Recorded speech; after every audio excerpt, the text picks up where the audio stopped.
Hello అండి. Welcome to Kanvi homemade foods. ఈరోజైతే prawn pickle order అయితే వచ్చిందనమాట. సో, ఇక్కడ నేను ప్రాన్స్ వేయిస్తున్నాను.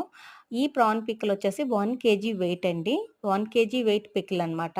సో, నేనైతే 2 కేజీస్ ప్రాన్స్ తీసుకున్నాను. 2 కేజీస్ ప్రాన్స్ అది తొక్కు అంతా పోయి మనకి పప్పు వచ్చేది దగ్గర దగ్గర 1200 గ్రామ్స్ 1 కేజీ దాకా వస్తుందనమాట వెయిటు.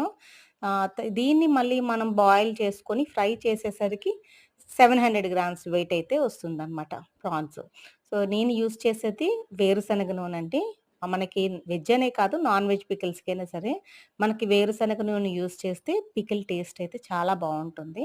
సో, ఆయిల్ అంతా ఇంక ఇదయ్యేసరికి చూసారు కదా! మనకి ప్రాన్స్ బాగా కనబడుతున్నాయి. మనం తక్కువ వెయిట్ ఆయిల్ తోటే ముందు ఫ్రై చేసుకోవాలండి. అలా అయితేనే నెక్స్ట్ మళ్ళీ కొంత ఆయిల్ ముందు వేడి చేసి పక్కకి తీసేస్తాను. సో, పికిల్ చూసుకొని దాన్ని బట్టి నేను మళ్ళీ ఆయిల్ అనేది యాడ్ చేస్తాననమాట.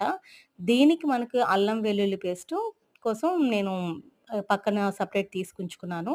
ఈ అల్లం వెల్లుల్లి కూడా ఎప్పటికప్పుడేనండి మిక్సీ చేసి పెట్టుకుంటే బావుంటుందండి. టేస్ట్ బావుంటుంది. నిల్వ ఉన్నదైతే బాగోదనమాట. సో, ఇక్కడైతే ప్రాన్ సైజ్ చూసారు కదా! మీడియం సైజ్ అండి. మరీ చిన్నది కాదు, మరీ పెద్దవి కాదు. మీడియం సైజ్ ప్రాన్స్ అయితే మనకి పచ్చడిలోకి బావుంటాయండి.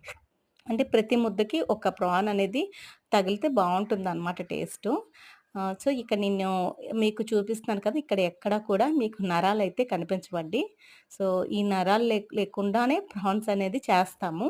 బట్ అలా కాదండి ఇప్పుడు అందరూ నరాల గురించి మాట్లాడుతున్నారు కానీ, ప్రాన్స్ మనం ఎప్పటినుంచో వస్తుందేనే గదండీ! మనం ప్రాన్స్ వండుకుంటే అవి తీసే పికిల్ అనేది పికిలే కాదు కూర కూడా అలాగే చేసుకుంటాం.